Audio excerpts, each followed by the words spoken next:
What I wish I knew at 20 instead of 30? The unstoppable force of Pan-Africanism. Rising from the darkest chapters of history, Pan-Africanism is a beacon of hope. It's the belief that together, African descendants can achieve economic, social and political progress. From historic revolts to modern movements, Pan-Africanism empowers a global community. It's more than a philosophy, it's a call to action. Join the movement and let's shape our shared destiny. Unity is strength. Pan-Africanism is a nationalist movement that aims to encourage and strengthen bonds of solidarity between all indigenous peoples and diasporas of African ancestry. Based on a common goal dating back to the Atlantic slave trade, the Trans-Saharan slave trade, the Indian Ocean slave trade, the Red Sea slave trade, along with slavery in the Dutch and British Cape Colony, now South Africa. The movement extends beyond continental Africans with a substantial support base among the African diaspora in the Americas and Europe. Pan-Africanism is said to have its origins in the struggles of the African people against enslavement and colonization, and this struggle may be traced back to the first resistance on slave ships, rebellions and suicides, through the constant plantation and colonial uprisings and the Back to Africa movements of the 19th century. Based on the belief that unity is vital to economic, social and political progress, it aims to unify and uplift people of African ancestry.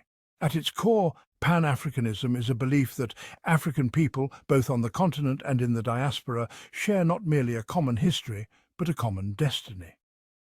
5. Pan-Africanism posits a sense of a shared historical fate for Africans in the Americas, the West Indies, and on the continent itself, centered on the Atlantic trade in slaves, African slavery, and European imperialism. Pan-African thought influenced the establishment of the Organization of African Unity, since succeeded by the African Union in 1963. The African Union Commission has its seat in Addis Ababa, and the Pan-African Parliament has its seat in Midrand, Johannesburg. Pan-Africanism stresses the need for collective self-reliance.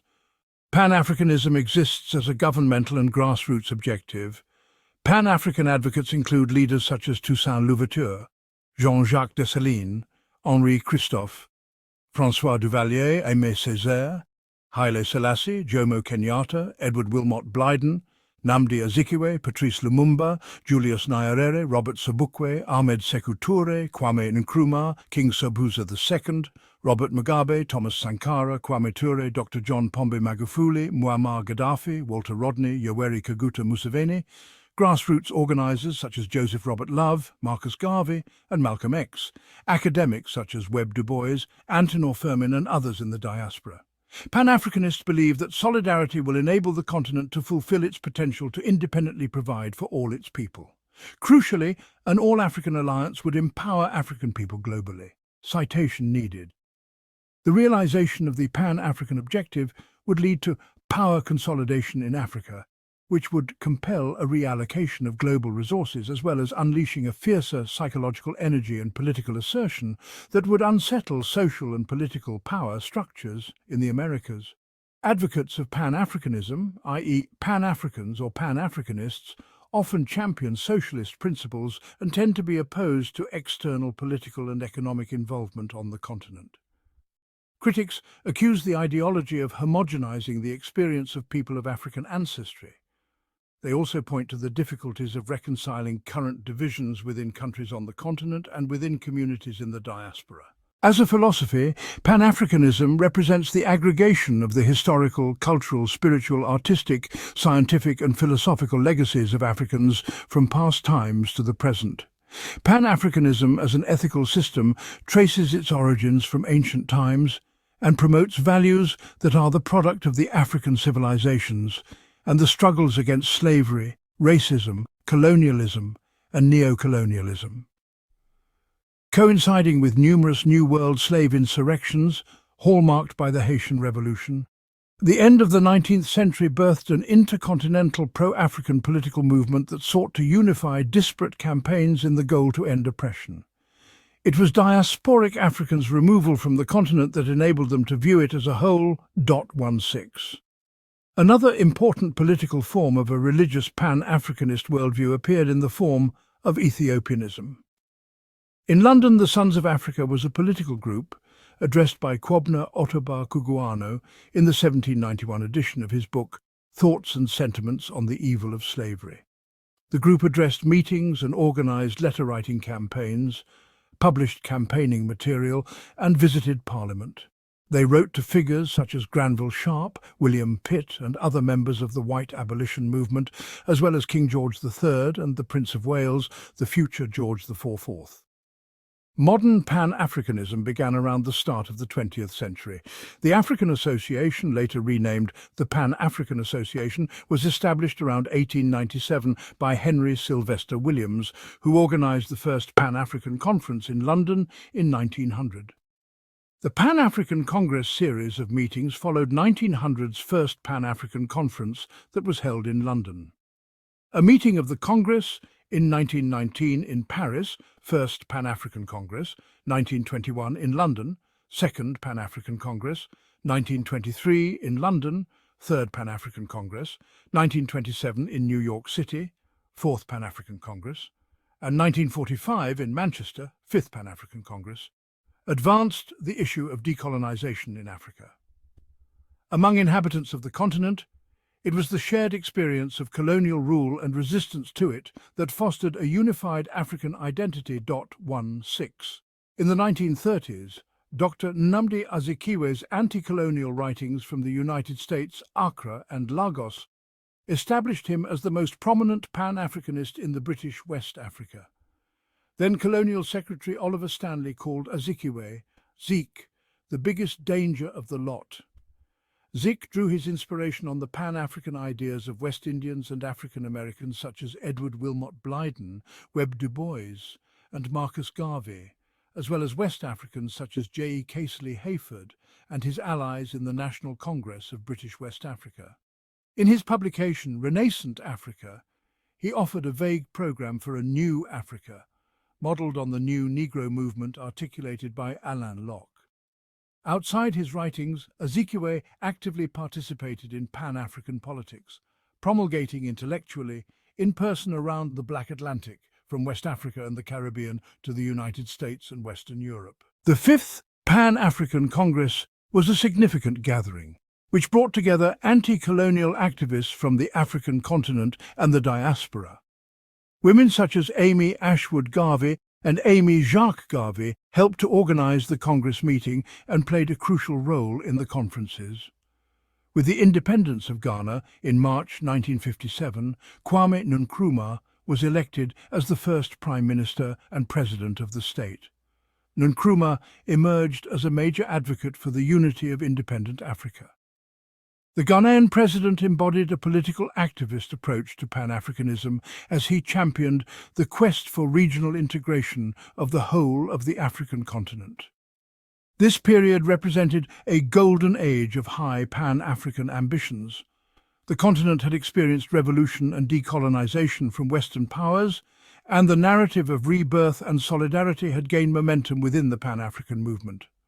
Nkrumah's Pan-African principles intended for a union between the independent African states upon a recognition of their commonality, that is, suppression under imperialism. Pan-Africanism under Nkrumah evolved past the assumptions of a racially exclusive movement associated with Black Africa, and adopted a political discourse of regional unity.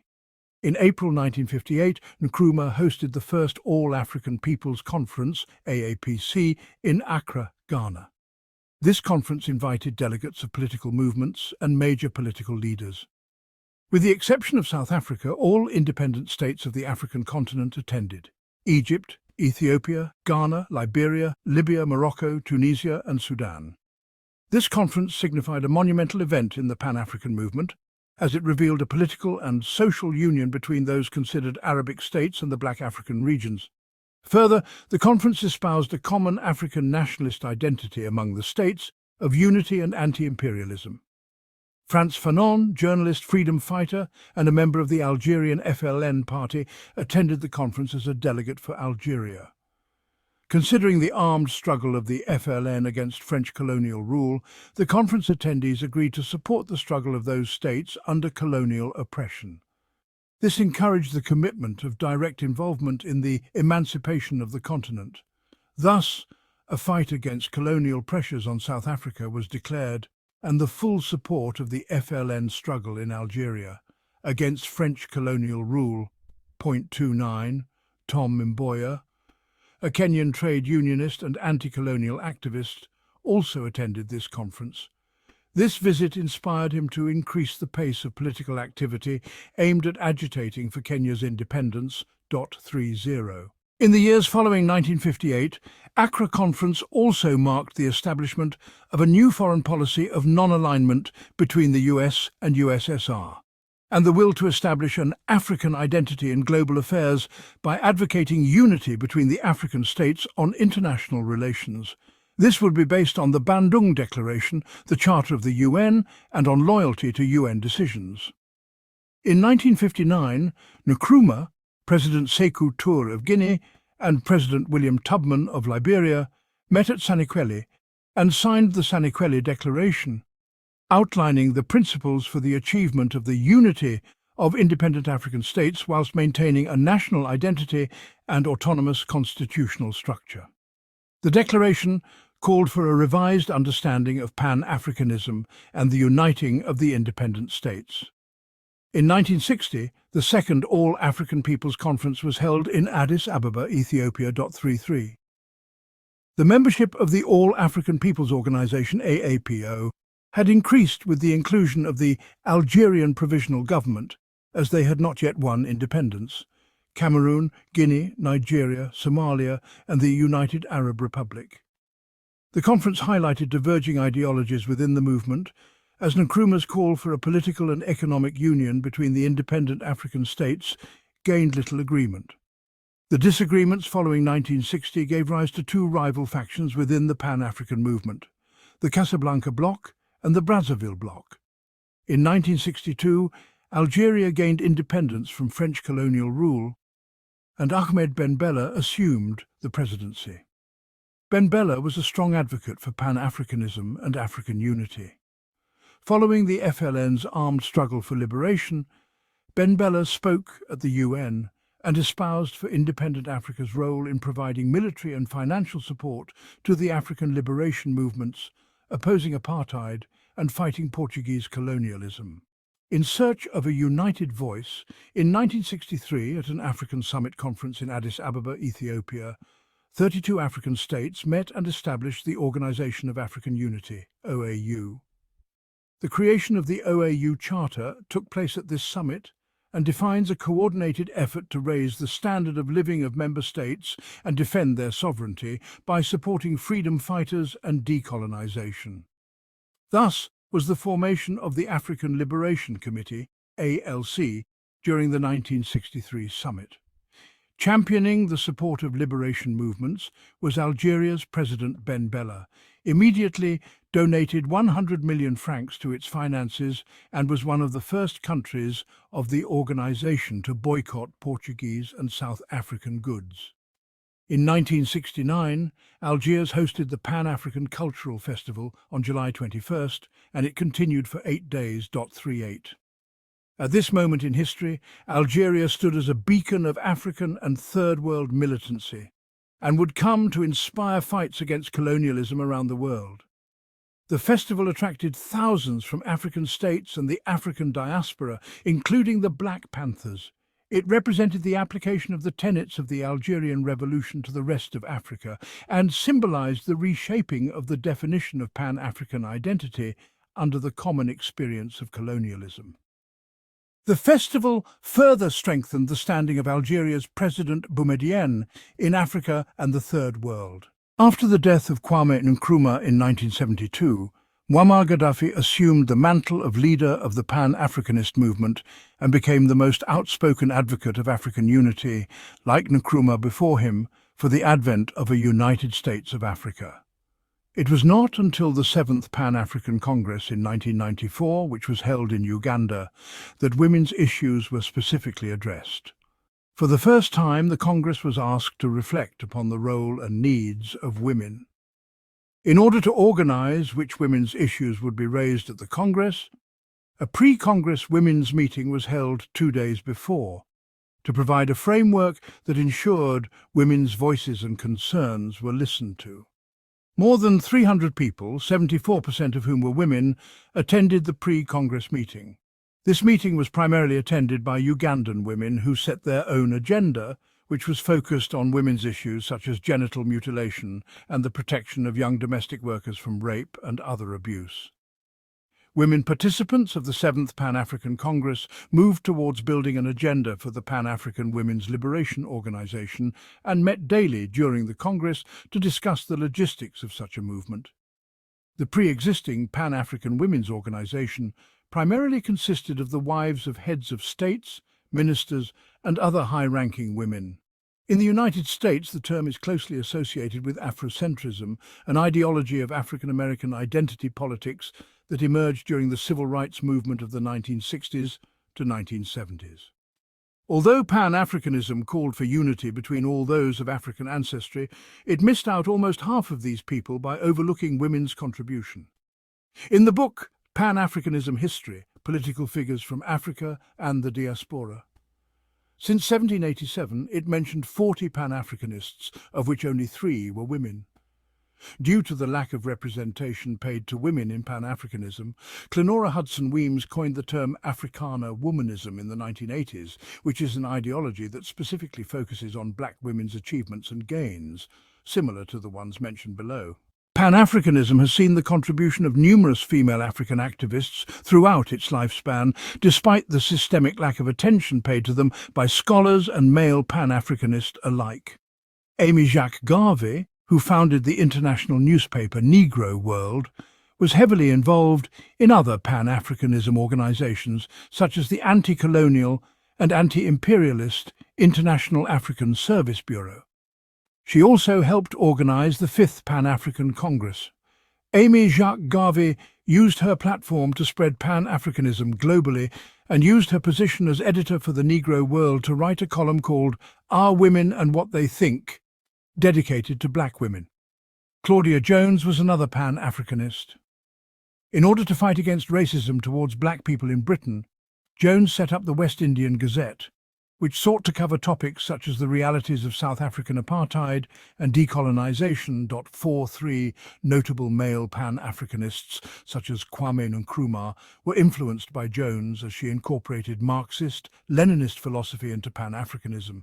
In the United States, Audley Moore and Dara Abubakari played a vital role in developing Pan-African thought. These women significantly shaped the ideological and organizational contours of Pan-Africanism, developing a gender-conscious strand of Pan-Africanism that was focused on the realities faced by African-American women, separate from those of African-American men.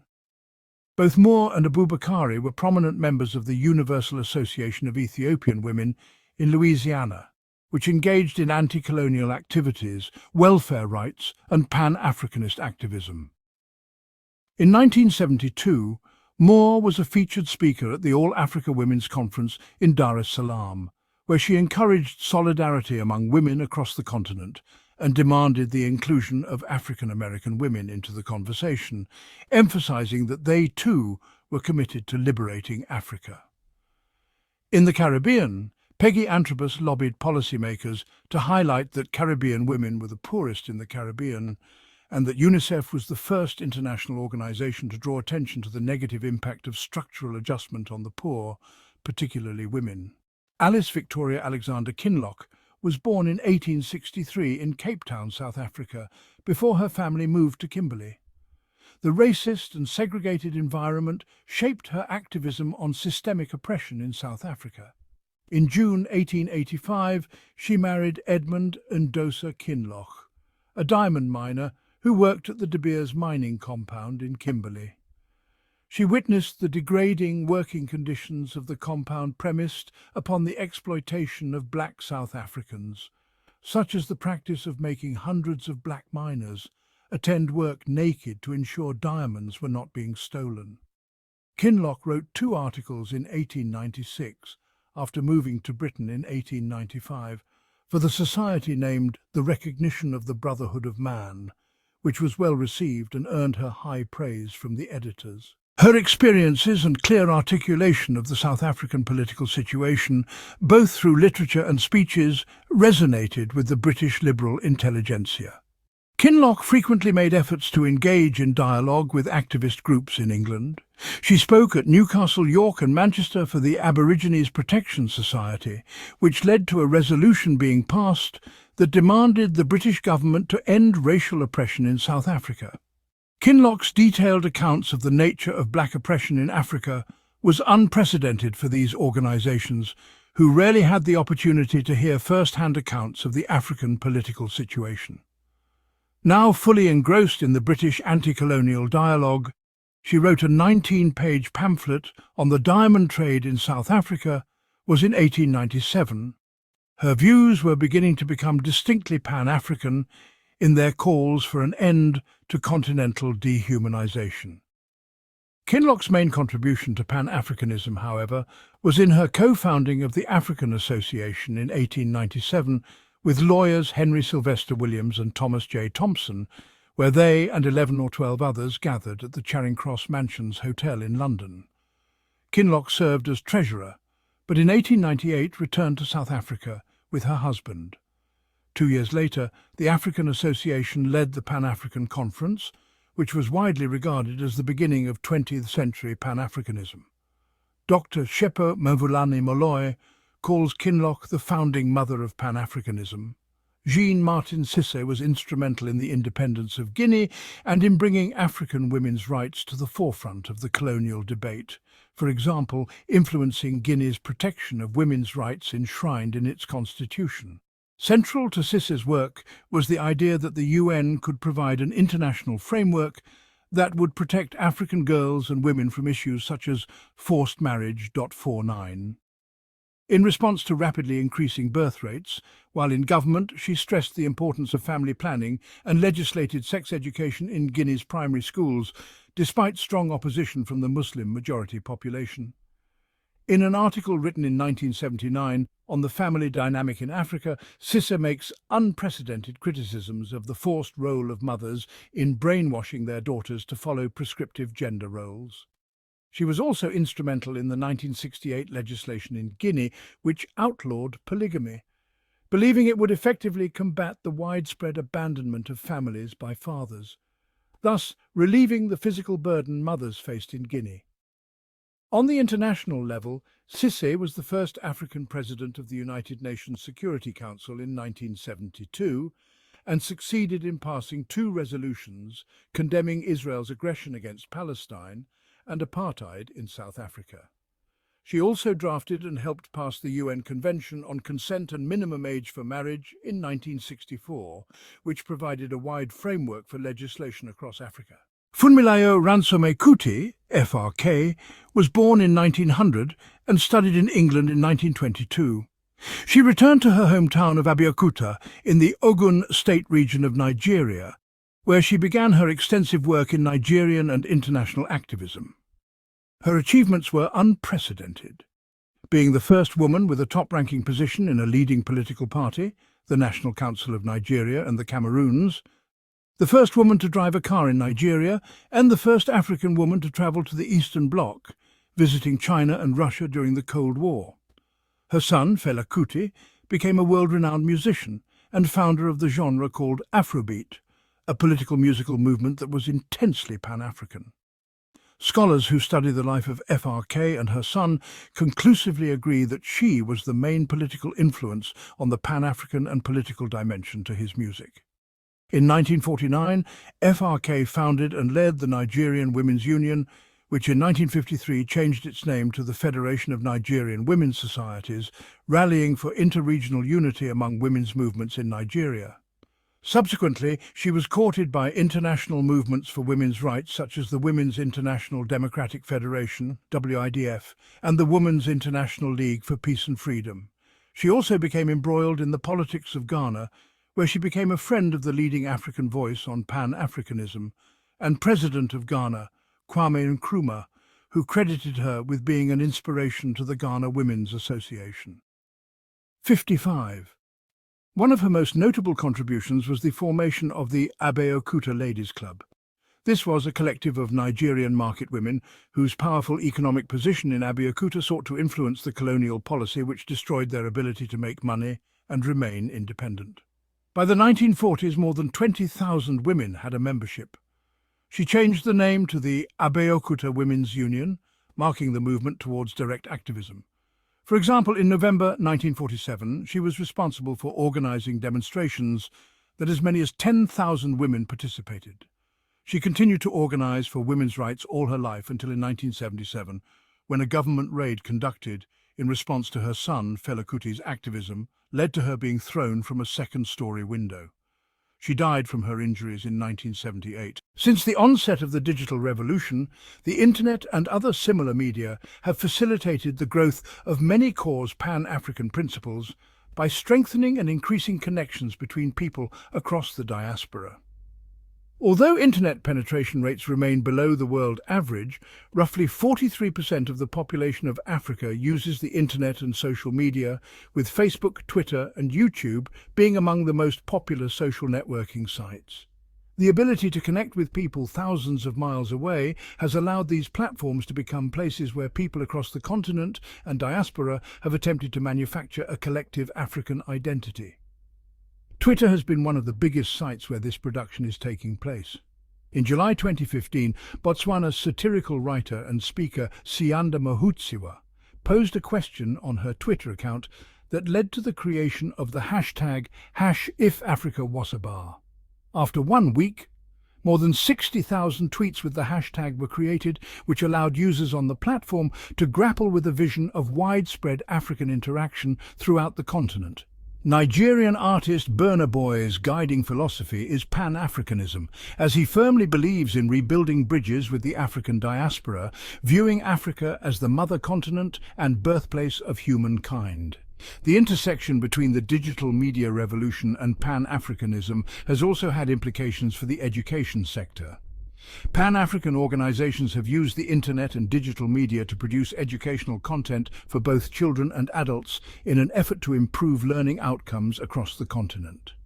The most popular is Ubongo, which is Africa's largest manufacturer of educational content for children and uses shows such as Akil and Me to help Africa's youth improve literacy outcomes. The results have been widespread, with Ubongo claiming that 24 million children have displayed enhanced learning outcomes, and a study in Tanzania finding an association between improved mathematics skills and children consuming Ubongo's content. Pan-African thought influenced the establishment of the Organization of African Unity, now the African Union, in 1963. One of the biggest goals that the African Union has set for the continent in the 21st century is improving long-term economic growth.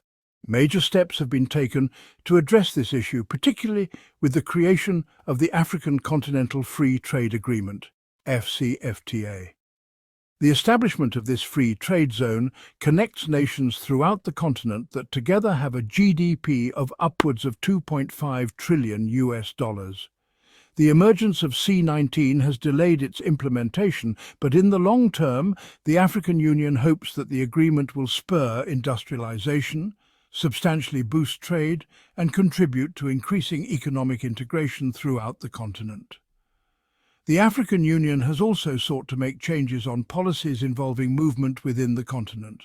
Similar to the current agreement in the European Union, the African Union proposed a free movement policy that would allow residents of countries in the Union to move throughout the continent freely and participate in economic endeavours in other countries. The majority of countries have not formally signed off on the agreement, and others are critical of the prospects of success, but the African Union continues to view this policy as a major step toward its goal of continent-wide solidarity and integration. Although in an era of globalization and increased connectivity, challenges continue to persist that undermine the African Union's goal of continent-wide solidarity. Many of these challenges have persisted for decades, with some including inconsistent treaty implementation, ineffective governance, and continued involvement from foreign economic superpowers, amongst others. Influence from the United States, the United Kingdom and France continues to remain, while new countries such as China are increasingly becoming involved politically and economically on the continent, with many referring to this era as a new scramble for Africa. As originally conceived by Henry Sylvester Williams, although some historians credit the idea to Edward Wilmot Blyden, Pan-Africanism referred to the unity of all continental Africa. During apartheid South Africa, there was a Pan-Africanist Congress led by Robert Sobukwe that dealt with the oppression of Africans in South Africa under apartheid rule. Other Pan-Africanist organizations include Garvey's Universal Negro Improvement Association and African Communities League Trans-Africa and the International People's Democratic Uhuru Movement. Additionally, Pan-Africanism is seen as an endeavour to return to what is deemed by its proponents as singular, traditional African concepts about culture, society and values. Examples of this include Leopold Sedar Senghor's Negritude movement and Mobutu Sese Seko's view of authenticity. An important theme running through much Pan-Africanist literature concerns the historical links between different countries on the continent and the benefits of cooperation as a way of resisting imperialism and colonialism. Some universities went as far as creating departments of Pan-African studies in the late 1960s. This includes the California State University, where that department was founded in 1969 as a direct reaction to the civil rights movement and is today dedicated to teaching students about the African world experience, to demonstrate to the campus and the community the richness, vibrance, diversity and vitality of African, African American and Caribbean cultures, and to presenting students and the community with an Afrocentric analysis of anti-black racism. Syracuse University also offers a master's degree in Pan-African Studies. One of the earliest flags used to represent Pan-Africanism is the UNIA, Universal Negro Improvement Association flag, is a tricolour flag consisting of 3 equal horizontal bands of, from top down, red, black and green. The UNIA formally adopted it on August 13, 1920, during its month-long convention at Madison Square Garden in New York. Variations of the Pan-African colours have been applied to create flags in various countries and territories in Africa and the Americas to represent black nationalist ideologies. Among these are the flags of Malawi, Kenya, South Sudan and St. Kitts and Nevis. Several Pan-African organisations and movements have also often employed the emblematic red, black and green tricolour scheme in variety of contexts. Another flag that inspired Pan-African groups is the horizontal tricolour of green, yellow and red. This colour combination was originally adopted from the 1897 flag of Ethiopia and was inspired by the fact that Ethiopia is the continent's oldest independent nation. Pan-Africanism has been accused of being a movement of the African-educated bourgeois elite, which doesn't concern itself with the interests of ordinary Africans. Kenyan left-wing journalist Philip Ochieng wrote in 1971, "Nor does it matter if the same masses know anything about the movement." Pan-Africanism was a movement of a self-interested class. Kwame Nkrumah was viewed with suspicion by many of his contemporaries who regarded him as a megalomaniac whose only real ambition is to rule the entire African continent. 0.83 most newly independent African countries opposed Nkrumah's desires for a politically unified Africa because they viewed it as a threat to their national sovereignty. Ivorian President Félix Houphouët-Boigny was a staunch opponent of Nkrumah, and the two came into conflict with each other. Pan-Africanist organisations such as the Organisation of African Unity have been accused by people such as Tanzanian President Julius Nyerere of being a committee of dictators that doesn't protect the rights of Africans. African leaders who served as chairpersons of the Organisation of African Unity and the African Union, such as Ugandan President Idi Amin, Zimbabwean President Robert Mugabe, and Libyan President Muammar Gaddafi, have been accused of severe human rights violations while using Pan-Africanist rhetoric to legitimize their authority. Malawian economist Thandika Mkandawire states, "One major weakness of Pan-Africanism and Africa's regional arrangements has been the failure to protect Africans from their homemade tyrants.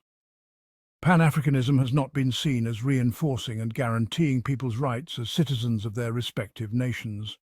Solidarity in the name of Pan-Africanism has cast a pall of darkness on horrendous deeds by African dictators, from corruption to genocide."